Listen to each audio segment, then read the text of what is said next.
Hello welcome dear students. आज हम concept of science में डोज 6 हीट के बारे में चर्चा करते हैं। एक थॉट प्रोसेस डेवलप करेंगे आर्गुमेंट्स के थ्रू, जिससे अंडरस्टैंडिंग को बेटर किया जा सके। ठीक है, सबसे पहले हीट के बारे में चर्चा करते हैं कि हीट क्या है। हीट का नाम लेते ही आपके सामने दो चीजें आएंगी माइंड में। पहली, हीट इटसेल्फ एनर्जी है, और हीट से रिलेटेड टर्म है जो टेम्परेचर आपके दिमाग में आएगा। अच्छा, टेम्परेचर है वो हीट में कैसे इफेक्ट करता है। मैं अगर बात करूं डिफरेंस के बारे में, डिफरेंस जो टर्म है उसको मैं डिफाइन करूं कि अगर वोल्टेज के अंदर डिफरेंस है दैट मींस इलेक्ट्रिसिटी का फ्लो होगा। अगर प्रेशर के अंदर डिफरेंस है दैट मींस विंड का फ्लो होगा। उसी प्रकार अगर टेम्परेचर के अंदर डिफरेंस है दैट मींस हीट का फ्लो होगा, जिसे आप बोलते हो हीट ट्रांसफर। सन जो कि प्राइम सोर्स ऑफ एनर्जी है, अगर टेम्परेचर के अंदर वेरिएशन आता है तो हीट का फ्लो होना शुरू कर देता है यहां पर। अब इस हीट के फ्लो के मेथड्स क्या क्या हो सकते हैं, उसके हिसाब से अलग अलग हीट ट्रांसफर हम पढ़ते हैं कि कंडक्टिव वे हो सकता है या कन्वेक्टिव हो सकता है या फिर रेडिएशन हो सकता है। क्या है, इस हीट को ट्रांसफर करने के मेथड्स हैं, इसके वे हैं कि कैसे ट्रांसफर किया जाए। टेम्परेचर वेरिएशन के बाद में ट्रांसफर के मेथड्स हैं। कौन कौन से मेथड हैं? कंडक्शन, कन्वेक्शन और रेडिएशन। क्या होते हैं कंडक्शन, कन्वेक्शन, रेडिएशन? जैसे एक पर्सन यहां पर खड़ा हुआ है, फर्स्ट, सेकंड, थर्ड, इस प्रकार से यहां पर 10 नंबर वाला है। इसको एक बुक ट्रांसफर करनी है 10 नंबर पर। कैसे ट्रांसफर करेगा? ये दूसरे वाले को दे देगा, दूसरा वाला तीसरे को दे देगा, तीसरा वाला चौथे को दे देगा। ऐसे पहुंचते पहुंचते 10 नंबर तक ये बुक पहुंच जाएगी। दूसरा तरीका क्या है कि सिमिलर 1, 2, 3 अप टू 10 तक जो पर्सन हैं वो खड़े हुए हैं, इसने बुक है वो डायरेक्ट जाकर के, इसने डायरेक्ट अपने स्थान से उठ करके डायरेक्ट 10 नंबर वाले को जाकर के बुक पकड़ा दी। दूसरा तरीका यह हो सकता है। तीसरा तरीका क्या हो सकता है कि यहां पर ये 1 नंबर वाला पर्सन जो था, सिमिलर खड़े हुए हैं 10 नंबर तक, इसने यहां से ये बुक फेंकी और 10 नंबर तक पहुंच गई। डायरेक्ट फेंकी, यहां पर ये खुद उठ करके गया है 10 नंबर तक, डायरेक्ट इसने बुक फेंकी और 10 नंबर वाले ने कैच कर ली। ये तीनों तरीके हो सकते हैं 1 नंबर वाले से 10 नंबर वाले तक जो बुक का ट्रांसफर करने की। अब ये बुक है, इसको रिलेट करो हीट से, और ये जो पर्सन्स थे वो इटसेल्फ पार्टिकल है। हीट का ट्रांसफर कर रहा है फर्स्ट पार्टिकल, पहला दूसरे को, दूसरा तीसरे को, इसी प्रकार 10 नंबर वाले तक जो बुक पहुंच रही है वो इटसेल्फ हीट थी, तो हीट का ट्रांसफर हुआ है पहले से 10 नंबर का। अगर मेथड ये है तो इसको बोला जाएगा कंडक्शन। अगर कन्वेक्शन की बात करें तो पहले वाला डायरेक्ट उठ करके 10 नंबर, पहला पार्टिकल अपनी हीट को डायरेक्ट जाकर के 10 नंबर पर ट्रांसफर कर रहा है, दैट मींस वो कन्वेक्शन है। इन दोनों में मीडियम नेसेसरी हुआ। यहां पर आपको मीडियम की रिक्वायरमेंट होती है। अगर आपको मीडियम रिक्वायर्ड नहीं है दैट मींस वो रेडिएशन है। यहां पर 1 नंबर वाले ने बुक थ्रो की और डायरेक्ट 10 नंबर वाले ने कैच कर ली, दैट मींस वो रेडिएशन है। ये बुक क्या है? हीट है जो डायरेक्ट ट्रांसफर हुई है। जैसे सन से डायरेक्ट आपको जो हीट मिल रही है, जो एनर्जी मिल रही है, वो किसका फॉर्म है? रेडिएशन का फॉर्म है। वहां पर मीडियम एग्जिस्ट नहीं कर रहा, फिर भी आपको हीट ट्रांसफर हो रही है। ठीक है, नेक्स्ट टर्म आती है कुछ कंडक्टर, इंसुलेटर और इंसुलेशन क्या है? इंसुलेटिंग मटेरियल को चढ़ा देना ही इंसुलेशन है। इंसुलेटर क्या है?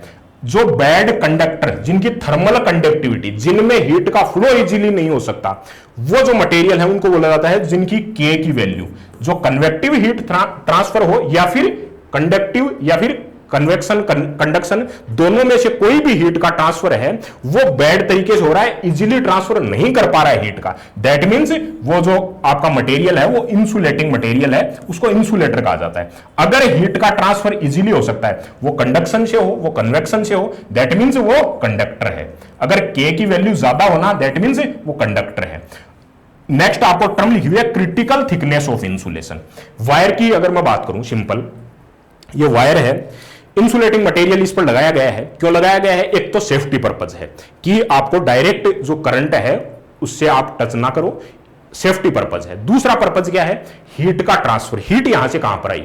करंट अगर फ्लो कर रहा है H = I² R∆T, copper wire है, कुछ ना कुछ रेजिस्टेंस इसका होगा, आई करंट लगातार फ्लो हो रही है, इसकी वजह से हीट जनरेट हुई। अगर ये हीट ट्रांसफर हो जाती है, हीट बाहर निकल जाती है, दैट मींस ये वायर है वो सेफ बचा रहेगा। ठीक है, अगर मैं इस पर इंसुलेटिंग मटेरियल लगाता हूं तो इंसुलेटिंग मटेरियल कितना लगाना चाहिए? एक लेवल तक आप इंसुलेटिंग मटेरियल का इंसुलेशन करते हो तब हीट का ट्रांसफर कंटिन्यूअसली इंक्रीज होता है। एक मैक्सिमम वैल्यू आ जाती है जिसको बोला जाता है क्रिटिकल वैल्यू। क्रिटिकल वैल्यू, इस क्रिटिकल वैल्यू के बाद में हीट ट्रांसफर डिक्रीज करना शुरू कर देता है। कई बार हीट ट्रांसफर जरूरी होता है, कई बार नहीं जरूरी होता है। अगर हम वायर के केस की बात कर रहा हूं मैं, तो यहां पर हीट का ट्रांसफर होना चाहिए। अगर हीट का ट्रांसफर नहीं होगा, हीट इंट्रैप करके रख ली, मतलब जो हीट जो जनरेट हुई है वो इस इंसुलेटिंग मटेरियल पर इफेक्ट करेगी और ये इंसुलेटिंग मटेरियल पिघलना शुरू कर देगा। अगर हीट का ट्रांसफर हो गया तो ये सेफ बचा रहेगा वायर। तो यहां पर हीट का ट्रांसफर होना चाहिए, यहां पर कंपलसरी है हीट का ट्रांसफर होना। इस वजह से इंसुलेशन किया जाता है वायर्स पर। अगर थर्मल फ्लास्क की बात करूं, वहां पर हीट ट्रांसफर अपने को नहीं करना है, बाहर हीट ट्रांसफर को डिक्रीज करना है। अलग अलग तरीके के अंदर अलग अलग आपको हीट ट्रांसफर चाहिए है या नहीं चाहिए, उसके बेसिस पर हमें क्रिटिकल थिकनेस पता हो कि इस थिकनेस पर वैल्यू है वो आपकी हीट ट्रांसफर की मैक्सिमम वैल्यू देगी। तो आपको मैक्सिमम चाहिए या मिनिमम चाहिए। मैंने वायर के केस में बात किया, वायर के केस में जैसे सिलेंडर है, सिमिलर केस है। अगर मैं वायर के केस की बात करूं तो वायर के केस के अंदर दो टर्म मैं डिनोट करता हूं यहां पर। एक तो कन्वेक्टिव रेजिस्टेंस, रेजिस्टेंस मतलब जो हीट ट्रांसफर को रोक रहा है, कन्वेक्टिव रेजिस्टेंस। जो कन्वेक्शन के कारण है कन्वेक्टिव रेजिस्टेंस, और जो कंडक्शन के कारण है वो कंडक्टिव रेजिस्टेंस। कन्वेक्टिव और कंडक्टिव रेजिस्टेंस। तो अगर इन केस ऑफ वायर की बात करूं मैं, तो कंडक्टिव रेजिस्टेंस है कंटिन्यूअसली डिक्रीज करता है, और कंडक्टिव जो है, कंडक्टर जो आपका चालन है, उसकी वजह से, चालन की वजह से, कंडक्शन की वजह से जो रेजिस्टेंस है वो वैल्यू कंटिन्यूअसली इंक्रीज करती है। किसके केस में? वायर के केस में। जो डोमिनेटिंग इफेक्ट, जो थर्मल रेजिस्टेंस है वो कंटिन्यूअसली, थर्मल रेजिस्टेंस, ये कंबाइंड करके बोला है मैंने, कंडक्टिव और कन्वेक्टिव दोनों जो रेजिस्टेंस है उनको कंबाइंड फॉर्म में बोल रहा हूं मैं, थर्मल रेजिस्टेंस। तो इस थर्मल रेजिस्टेंस की वैल्यू कंटिन्यूअसली डिक्रीज करती है, लेकिन कब तक? क्रिटिकल वैल्यू तक। ये जो वैल्यू यहां पर दिखाई गई है वो क्रिटिकल वैल्यू। यहां तक हीट ट्रांसफर की वैल्यू आपके लिए कंटिन्यूअसली जो वैल्यू है वो आपके इंक्रीज करती है, जो कि आपके लिए सपोर्टिव चीज है हीट का ट्रांसफर होना। इस क्रिटिकल वैल्यू के बाद में हीट का ट्रांसफर डिक्रीज हो जाता है। हीट का ट्रांसफर डिक्रीज होने का मतलब वायर अपने आप में इंट्रैप करके रख लेगा, हीट को इंट्रैप करके रख लेगा, मतलब इंसुलेटिंग मटेरियल पिघलना शुरू हो जाएगा। तो इस क्रिटिकल वैल्यू, वायर पर जो भी इंसुलेशन किया जाता है इस क्रिटिकल वैल्यू से नीचे की तरफ ही किया जाता है, इससे कम कम ही वैल्यू रखी जाती है इंसुलेशन की वैल्यू। सिमिलर केस सिलेंडर के अंदर है। कन्वेक्टिव और कंडक्टिव रेजिस्टेंस कौन डोमिनेट करता है यहां पर? अगर कंडक्टिव डोमिनेट करेगा इन केस ऑफ सिलेंडर, तो वैल्यू जो होगी हीट ट्रांसफर की वैल्यू जो होगी, रेजिस्टेंस अगर कन्वेक्टिव अगर रेजिस्टेंस है वो डोमिनेट कर रहा है तो डिक्रीज होगा आपका रेजिस्टेंस, जिसके वजह से हीट ट्रांसफर की वैल्यू आपकी कंटिन्यूअसली इंक्रीज होगी। अगर कंडक्टिव डोमिनेट करता है तो हीट ट्रांसफर की वैल्यू आपकी इंट्रैप वैल्यू है वो ज्यादा होगी, जिसकी वजह से हीट ट्रांसफर की वैल्यू आपकी डिक्रीज करना शुरू हो जाएगी। ठीक है, सिमिलर केस है सिलेंडर का हो चाहे वायर का केस हो। आपको बेटर अंडरस्टैंडिंग मिली होगी हीट के बारे में, कंडक्शन क्या है, कन्वेक्शन क्या है, रेडिएशन क्या है।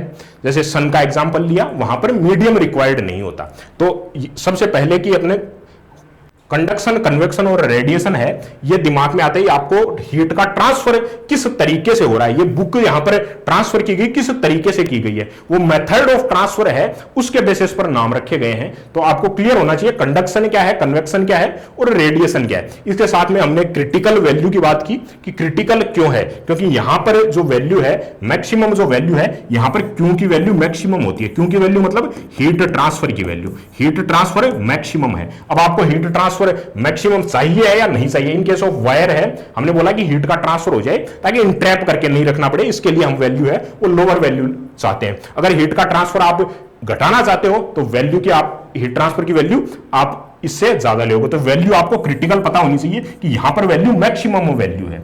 वायर के केस में हम वैल्यू जो लेते हैं, जो क्रिटिकल वाली वैल्यू होती है उससे नीचे वाली वैल्यू लेते हैं इंसुलेशन के लिए।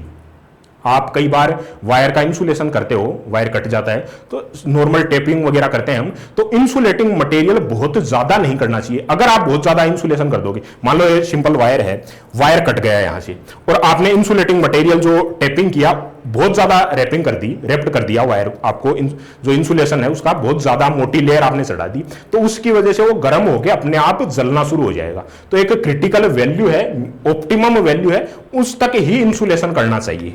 उससे ज्यादा अगर आप इंसुलेशन करोगे वो इंट्रैप करके अपने अंदर हीट रख लेगा, जिसकी वजह से वायर का इंसुलेशन है वो जलने की संभावना रहती है। ठीक है, साइंस डोज के अंदर आपको जो प्लेलिस्ट बना रखी है यूट्यूब के अंदर, फिजिक्स केमिस्ट्री सबके जो है आपके अलग अलग जो हैं आप देख सकते हो यहां पर, जो आप साइंस डोज के अंदर प्लेलिस्ट के अंदर आप अलग से जो आपको टॉपिक्स को है हाईलाइट किया गया है, इंडिविजुअल टॉपिक्स को। ठीक है, और साथ ही आपका ये लाइव कोर्स है वो चल रहा है फिलहाल रनिंग के अंदर, उसमें भी अभी हीट के बारे में ही चर्चा करेंगे। लाइव कोर्स चल रहा है, उसमें साइंस का जो पोर्शन है उसके अंदर आपका हीट की चर्चा करेंगे अभी कंटिन्यूअसली। 3 या 4 अपने चैप्टर कंप्लीट कर लिए हैं हमने, इसके बाद में हीट की चर्चा करेंगे। अभी लाइव कोर्स आपका चल रहा है, तो आप यहां पर कांटेक्ट कर सकते हो आप जुड़ने के लिए, कोर्स से इनरोल होने के लिए। ठीक है, तो आज का डिस्कशन यहीं पे रखते हैं, जो मेनली कंडक्शन, कन्वेक्शन, रेडिएशन के बारे में था, और एक क्रिटिकल वैल्यू के बारे में हमने चर्चा की। अगले सेशन में मिलते हैं नेक्स्ट डोज के साथ में। Thank you dear.